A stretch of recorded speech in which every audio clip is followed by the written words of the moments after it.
یعنی مجھے کوئی آپ ایسا شیعہ بتا دیں یا کوئی ایسی امام بارگاہ بتا دیں جہاں سے مسلمانوں کی تکفیر کا فتویٰ نکلا ہو۔ اگر آپ امام علی کا نام لیتے ہیں تو لوگ آپ سے کہیں گے حضرت علی کیوں نہیں کہا، آپ امام حسین کہتے ہیں تو لوگ آپ سے کہیں گے حضرت حسین کیوں نہیں کہا۔ دماغوں میں بھری بات ہے، حالانکہ ان کو امام ابو حنیفہ کہنے میں کوئی قباحت نہیں ہوگی۔ یعنی مہاجرین اور انصار کا جو طبقہ ہے، قرآن مجید ان کی شان میں بھرا ہوا ہے۔ کوئی شخص اگر یہ کہتا ہے کہ صحابہ کرام کی شان میں قرآن کی کوئی آیت نہیں ہے تو اس سے بڑا جھوٹا اور کاذب کون ہوگا؟ قرآن تو صحابہ کی مدح کرتا ہے۔ بسم اللہ والصلاۃ والسلام علی رسول اللہ وآلہ ومن والہ۔ السلام علیکم ورحمۃ اللہ وبرکاتہ۔ ایک کامن سوال جو کیا جاتا ہے وہ یہ کہ خاص طور پر ہر اس شخص سے کہ جو اتحاد بین المسلمین کی بات کرے، مسلمانوں کے درمیان اتحاد کی بات کرتا ہے، تو اس سے یہ سوال ہوتا ہے کہ جناب آپ اتحاد کی بات کرتے ہیں، دوسری جانب وہ لوگ جن سے آپ اتحاد کی بات کر رہے ہیں وہ صحابہ کرام کو گالیاں دیتے ہیں، امہات المومنین کو گالیاں دیتے ہیں، تو ان سے اتحاد کیسے ہو سکتا ہے؟ اور پھر یہ کہا جاتا ہے کہ جناب آپ دیکھیں کوئی شخص اگر آپ کو آپ کی ماں کو گالی دے، آپ کے باپ کو گالی دے، آپ کے بھائی کو گالی دے، تو کیا آپ اس کے ساتھ صلح کریں گے، اس کے ساتھ دوستی کریں گے؟ آپ اس کا منہ نہیں توڑ دیں گے؟ تو شیعہ لوگ چونکہ صحابہ کو گالیاں دیتے ہیں، امہات المومنین کو گالیاں دیتے ہیں، اس لیے ان کا منہ توڑنا چاہیے، ان کے ساتھ دوستی نہیں ہو سکتی۔ ایک بات تو یہ کی جاتی ہے۔ دوسری میں آپ سے ایک اپنی زندگی کا واقعہ شیئر کرنا چاہتا ہوں، یعنی کہ حقیقت آپ کو بتانا چاہتا ہوں۔ میں جب بین المذاہب ہمانگی پر بات کرتا تھا، میں نے چرچز کا دورہ کیا ہے، سکھوں کے پاس گیا ہوں، ہیومینیٹیرین ورک کیا ہے، میں نے سوشل ورک کیا ہے، ہندو کے پاس گیا ہوں، مجھے کبھی کسی نے نہیں کہا کہ یہ بندہ کرسچن ہو گیا ہے، یہ سکھ ہو گیا ہے، یہ ہندو ہو گیا ہے، نہیں، کوئی نہیں کہتا تھا۔ مجھے کوئی مشکل پیش نہیں آئی، کوئی مشکل، ہاں ایک کا دکھا اگر تھوڑی سی مشکلات یہ کہ تنقید تو ضرور ہوتی ہے، اور تنقید لازمی بات ہے کہ آپ جس معاشرے میں رہ رہے ہیں وہاں پر آپ کو اس حوالے سے گفتگو آپ کے بارے میں کی جا سکتی ہے یا تنقید ہوگی۔ لیکن جب سے میں نے انٹرسیکٹ کام کا آغاز کیا ہے، اور میں یعنی مسلمانوں کے جو دو بڑے گروہ ہیں شیعہ سنی، ان مسائل پہ گفتگو کرنے لگا ہوں اور شیعوں کے پاس جانے لگا ہوں۔ اب سوال یہ بھی ہے نا کہ میں صرف شیعوں کے پاس کیوں جاتا ہوں، سنیوں کے پاس کیوں نہیں جاتا؟ تو بھائی آپ خود دیکھ لیں کہ ظلم کا شکار کون ہے۔ یعنی مجھے کوئی آپ ایسا شیعہ بتا دیں یا کوئی ایسی امام بارگاہ بتا دیں جہاں سے مسلمانوں کی تکفیر کا فتویٰ نکلا ہو، اور یا کوئی شیعوں میں اس طرح کی جماعت موجود ہو، کوئی ایک گروہ ہو جو مسلح جدوجہد کرتا ہو اور وہ یہ کہتا ہو پاکستان میں کہ جناب ہم نے بزور سنیوں کی مسجدوں پر قبضہ کرنا ہے اور ان کو سنی بنانا ہے، یا ریاست پاکستان کے مخالف وہ مسلح جدوجہد کرتا ہو، کارروائی کرتا ہو۔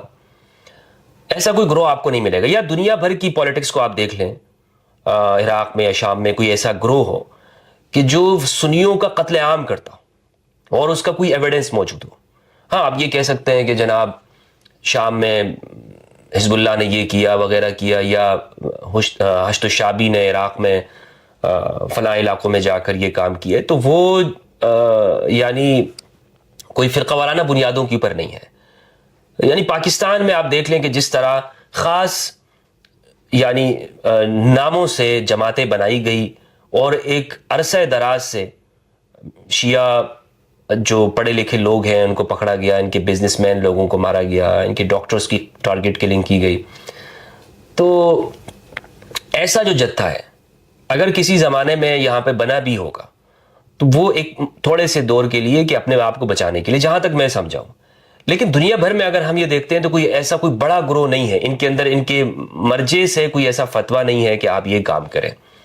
اگر کسی نے کیا ہو تو وہ انفرادی طور پر کیا ہوگا، وہ وہاں مرجے سے ہٹ کے کیا ہوگا۔ لیکن ہمارے ہاں آپ دیکھ لیں کہ جو ظلم کا شکار ہونے والے لوگ ہیں، ظلم کا شکار وہ شیعہ رہے ہیں، اور جو لوگ یہ کام کرتے رہے ہیں یعنی مسلح جدوجہد، ٹی ٹی پی کو آپ دیکھ لیں، وہ سنی مکتب فکر سے حنفی ہے اور دیوبندی اسکول آف تھاٹ کو فالو کرتی ہے، اور انہی مدارس کے وہ لوگ ہیں کہ جو اس میں حصہ لیتے ہیں۔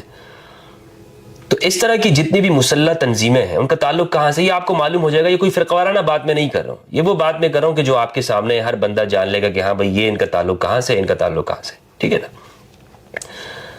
تو اس لیے شیعوں کے پاس جانے کا مطلب یہ ہے کہ ایک تو میں خود سنی ہوں الحمدللہ، یعنی اس معنوں کے اندر صحابہ کرام کا احترام کرتا ہوں، امہات المومنین کا احترام کرتا ہوں، نہ صرف احترام کرتا ہوں بلکہ ان کے فضائل کا قائل ہوں، امہات المومنین کی شان میں قرآن کی آیات نازل ہوئی، سورۃ الاحزاب کے اندر دیکھ لیں امہات المومنین کی شان بیان کی اللہ سبحانہ و تعالیٰ نے۔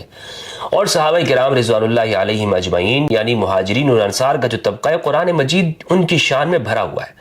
کوئی شخص اگر یہ کہتا ہے کہ صحابہ کرام کی شان میں قرآن کی کوئی آیت نہیں ہے تو اس سے بڑا جھوٹا اور کاذب کون ہوگا؟ قرآن تو صحابہ کی مدح کرتا ہے، والسابقون الاولون من المہاجرین والانصار والذین اتبعوہم بإحسان رضی اللہ عنہم ورضوا عنہ۔ تو قرآن مجید ان کی مدح کر رہا ہے، اولئک هم المفلحون کہتا ہے، متقین کہتا ہے، فائزون ان کو کہتا ہے، مؤمنون ان کو کہتا ہے۔ تو قرآن اس لیے میں کیا ہر مسلمان اس کے اوپر ایمان و یقین رکھتا ہے۔ تو اب شیعوں کے پاس جو میں جاتا ہوں اس کی بنیادی وجہ یہ میں کئی مرتبہ بتا چکا ہوں، ایک تو یہ کہ ظلم کا شکار ہونے والا طبقہ ہے، دوسری بات یہ ہے کہ خود سنی ہوں تو مجھے کسی سنی کے پاس جانے کی ضرورت نہیں ہے۔ اگر مجھ سے آپ موقف لینا چاہتے ہیں اہل سنت کا تو آپ میرے پاس آئیے، میں آپ کو اہل سنت کا موقف دوں گا۔ ہاں میں شیعہ نہیں ہوں تو اس لیے ان کا موقف لینے کے لیے ان کے پاس جانا پڑتا ہے، واضح 2 + 2 = 4 والی بات ہے۔ تو اب یہ آپ دیکھیں کہ پاکستان میں جب سے میں نے اس موضوع کے اوپر کام کیا تو یہ فتوے لگنا شروع ہوئے، اور ہر وہ شخص جو اس موضوع پہ کام کرے گا، یہ آسان نہیں ہے، یہ حق کا دریا ہے، اس کو پار بہت مشکل سے کیا جا سکتا ہے، اور استقامت چاہیے اس کام کے لیے کہ آپ جائیں، لیکن اس کے بینیفٹ بہت ہیں، یعنی اس کے فوائد بہت ہیں، اور وہ آپ کی بجائے امت مسلمہ کو اس کے فوائد ہوتے ہیں۔ یعنی ایسے لوگ مجھ سے رابطہ کر کے کہتے ہیں مفتی صاحب پہلے میں شیعوں کو کافر سمجھتا تھا، کئی لوگ کہتے ہیں، لیکن اب الحمدللہ آپ کے بیانات سننے کے بعد میں اہل البیت کو پڑھنے لگا ہوں اور میں شیعوں کو کافر نہیں مانتا۔ تو اس سے یعنی یہ کوئی کم بات ہے کہ اگر ایک شخص تکفیر سے نکل کر محبت میں آ جائے، تکفیر کے فتووں سے اس کی جان چھوٹ جائے اور وہ شیعوں کے پیچھے نماز پڑھنا شروع کر دے، یا وہ اگر نماز نہیں پڑھتا ہے تو کم از کم یہ ہے کہ اس کے دل میں وسعت ہو، کوئی کسی سے نمازیں نہیں پڑھوانی ہے کہ آپ جائیں شیعوں کے پیچھے نماز پڑھیں یا ان کے چہلم میں جائیں، ان کی مجالس میں جائیں، یہ کوئی مقصد نہیں ہے، یعنی یہ میرے کام کا بالکل نہ عنوان ہے نہ مقصد ہے۔ ہاں اگر کوئی شخص اتنے قریب ہو جاتا ہے تو بہت اچھی بات ہے، وہ جائے، اس کی مرضی ہے، اپنا بھائی ریلیجن فالو کرنے کا یا مذہب فالو کرنے کا اختیار تو ہر بندے کو ہے نا، تو وہ اس کی مرضی کے اوپر ہے، میں تو کسی کو زبردستی یا مجبور نہیں کر سکتا ہوں یا روک نہیں سکتا ہوں۔ مقصد بنیادی طور پر یہ ہے کہ ہمارے اندر اتنی وسعت پیدا ہو جائے۔ لیکن جو چیز میں آپ کے ساتھ اپنا تجربہ شیئر کر رہا تھا وہ یہ ہے کہ مجھے جو مشکلات فیس کرنی پڑتی ہیں، وہ ایک سب سے بڑی بات تو یہ ہے معاشرتی طور پر تو خطرات وہ آپ کو لائق ہوں گے یا تنہائی کا سامنا آپ کو کرنا پڑتا ہے، مگر اسی کام میں کیوں ہے؟ یہ کام بہت مشکل ہے۔ اسی کام میں جو آپ کو مشکلات فیس ہوتی ہیں اس کی بنیادی وجہ یہ ہے کہ لوگوں کو عرصے دراز سے ان کے دماغوں میں یہ بات بھری ہوئی ہے کہ ایسا نہیں ہو سکتا، اور یہ جو بھی یہ کام کرے گا وہ ایران کا ایجنٹ ہوگا، وہ کسی ملک کا ایجنٹ ہوگا۔ مسلمان ہمارے دماغ سے ان کو تو نکال دیا گیا۔ اگر آپ امام علی کا نام لیتے ہیں تو لوگ آپ سے کہیں گے حضرت علی کیوں نہیں کہا، آپ امام حسین کہتے ہیں تو لوگ آپ سے کہیں گے حضرت حسین کیوں نہیں کہا۔ دماغوں میں بھری بات ہے، حالانکہ ان کو امام ابو حنیفہ کہنے میں کوئی قباحت نہیں ہوگی، امام احمد رضا کہنے میں کوئی قباحت نہیں ہوگی، امام قاسم نانوتوی کہنے میں کوئی قباحت نہیں ہوگی، امام علی کہنے میں اور سننے میں ان کو قباحت لازم آ رہی ہوگی، چاہے آپ وہ امام اس معنی میں کہیں نہ کہیں جو امام علی کے ساتھ، یعنی امامت کے عقیدے کو سامنے رکھتے ہوئے آپ نہ کہیں، آپ کہیں میں امام علی کو اس عقیدے کے مطابق امام نہیں مانتا ہوں جس طرح شیعہ مانتے، لیکن پھر آپ امام علی کہتے ہیں یا امام حسن کہتے ہیں، امام حسین کہتے ہیں، امام محمد الباقر علیہ السلام کہتے ہیں، تو یہ کیوں نہیں سننا چاہتے، یہ لکھتے کیوں نہیں ہیں، یہ حضرت کے اوپر زور اتنا کیوں ہے؟ ایک سوال ہے نا، آپ اس کو غور کیجئے۔ ابو حنیفہ کے متعلق ان کے دماغ میں نہیں آئے گا کہ جناب اس کو ہم مانتے ہیں اس طور پر یا نہیں مانتے، کوئی شخص ان کو امام کے طور پر کہہ رہا ہے یا نہیں کہہ رہا، لیکن امام ابو حنیفہ کہتے ہوئے ان کی زبانیں کوئی مسئلہ نہیں ہے، کانوں کو کوئی پرابلم نہیں ہے، ان کی مسجدوں کو کوئی پرابلم نہیں ہے، ان کے ممبروں کو کوئی پرابلم نہیں ہوتا، صرف علی کو امام کہنے سے یا حسن حسین علیہ السلام ان کو امام کہنے سے ان کو مسئلہ آ جاتا ہے۔ تو یہ ایک بات ہے سمجھنے کی، اس طرح کی جو چیزیں ہیں، سوالات ہیں، یہ عام بندے کے دماغ میں جب آتی ہیں تو وہ پھر تشیع کا مطالعہ کرتا ہے اور پھر وہ آخر میں جا کے وہ شیعہ ہوتا ہے۔ تو اس لیے یعنی آپ نے ڈبل سٹینڈرڈ قائم کیا نا، آپ نے خود منافقت کی، آپ نے خود لوگوں کو دور کیا اہل بیت سے، خود آپ نے لوگوں کو سنیت سے دور کیا ہے، خود لوگوں کو آپ بدظن کر رہے ہیں۔ پوچھ لیں، ان کی تقریریں سن لیں، یہ امام حسن نہیں کہتے، امام حسین نہیں کہتے، امام علی نہیں کہتے۔ اگر آپ بھی کہنا شروع کر دیں گے جمعے کا خطبہ پڑھائیں امام صاحب تو پھر آپ کو پتہ چل جائے گا میری بات کتنی سچ ہے، کتنی حقیقت ہے اور کیا نہیں ہے۔ تو یہ وہ سادہ باتیں ہیں کہ جب ان کو ہم سنتے ہیں تو بھائی ہمیں پتہ چلتا ہے کہ حقیقت کیا ہے۔ سادہ باتیں ہیں لیکن معاشرے کی باتیں ہیں، علمی باتیں آپ کو نہیں ہے، یعنی یہ کوئی علم کی گفتگو نہیں ہے. گفتگو صرف یہ ہے کہ میں ان چیزوں پہ کیا فیس کر رہا ہوں، کیا دیکھ رہا ہوں. اور ریکارڈ کرنے کا مقصد یہ کہ آپ لوگوں کو معلوم ہو جائے کہ یہ کوئی آسان کام نہیں ہوتا. اور میں آپ کو حقیقت بتاؤں، جو لوگ یہ سمجھتے ہیں کہ شاید مفتی ہمدرد ویوز کے لیے، شیعوں کو خوش کرنے کے لیے کرتا ہے، آپ یقین جانیں اگر آج میں نے شیعوں کی مخالفت میں بات کرنا شروع کر دیا، آج سے آپ دیکھیں گے میرے اس چینل کے اوپر ملین سبسکرائبر ہوں گے اور لاکھوں ویوز آئیں گے ہر ویڈیو کے اوپر، اگر میں شیعوں کی مخالفت میں بات شروع کر دیتا ہوں. اور میں تو کر سکتا ہوں، میں جھوٹ بنا سکتا ہوں، جھوٹ بول کے کہہ سکتا ہوں جناب میں عراق گیا، وہاں میں نے دیکھا وہاں پہ یہ لوگ سجدے کر رہے ہیں، وہاں پہ یہ لوگ شرک کر رہے تھے، وہاں یہ کر رہے تھے، فلاں کر رہے تھے، شام غریبہ میں یہ لوگ یہ کرتے ہیں وغیرہ. یہ جھوٹ میں بنا کے بول سکتا ہوں جس طرح کے دیگر مولوی بولتے رہتے ہیں. وہ تو گئے بھی نہیں ہیں، وہ گئے بھی نہیں ہوتے اور جھوٹ بولتے ہیں. میں تو جا چکا ہوں نا، تو میں آپ کے سامنے بیان کر، آپ دیکھیں گے پھر ویوز کی بھرمار ہوگی یا نہیں ہوگی.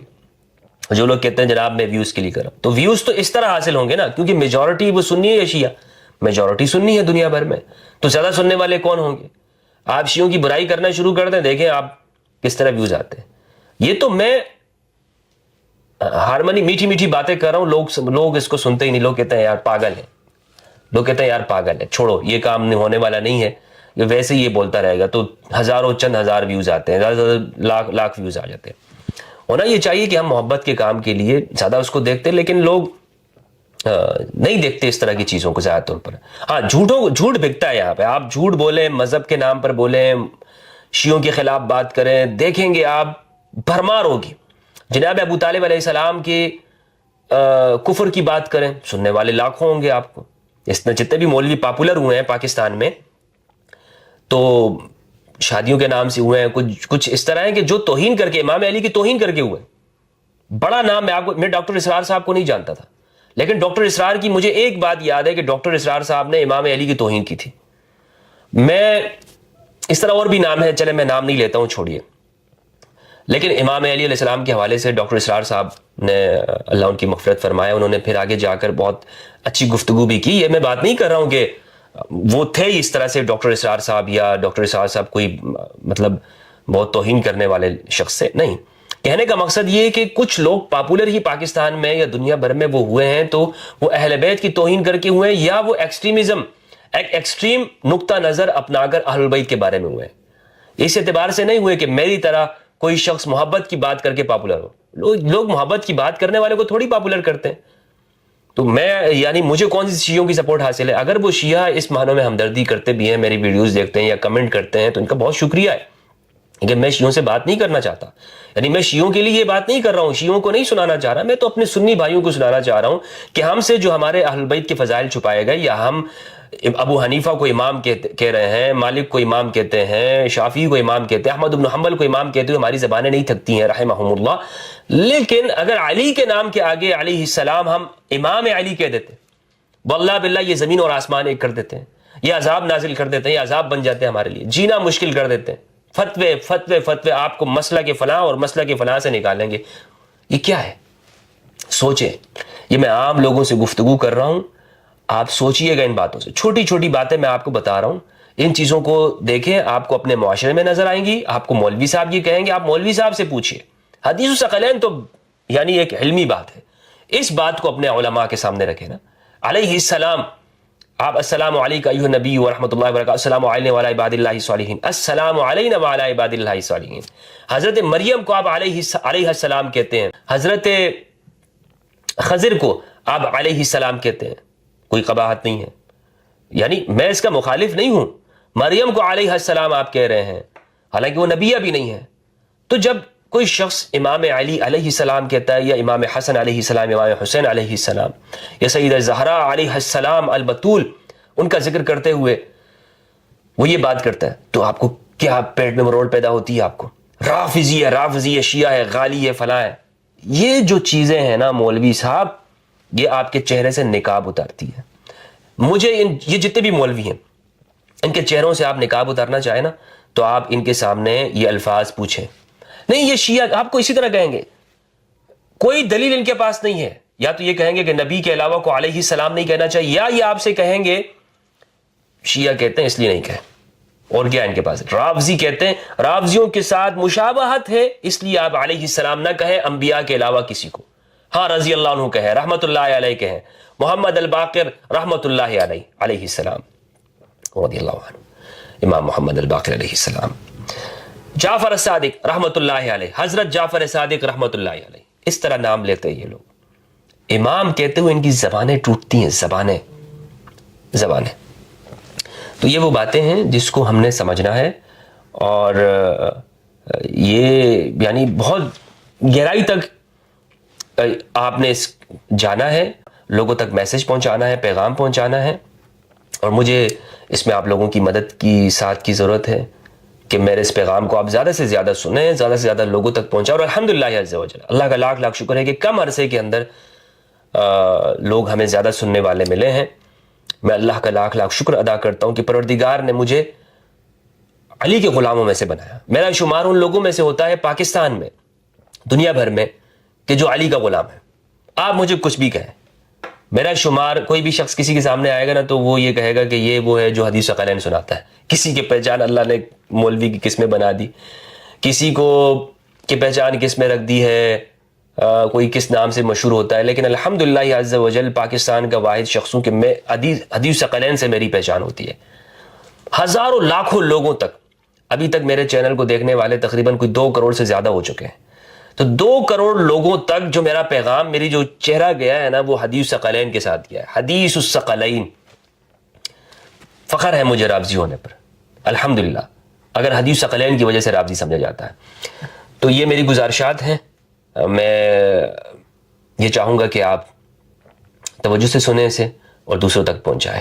بہت بہت شکریہ دوستو، اپنا اور اپنے پیاروں کا خیال رکھیے گا۔ السلام علیکم ورحمۃ اللہ وبرکاتہ۔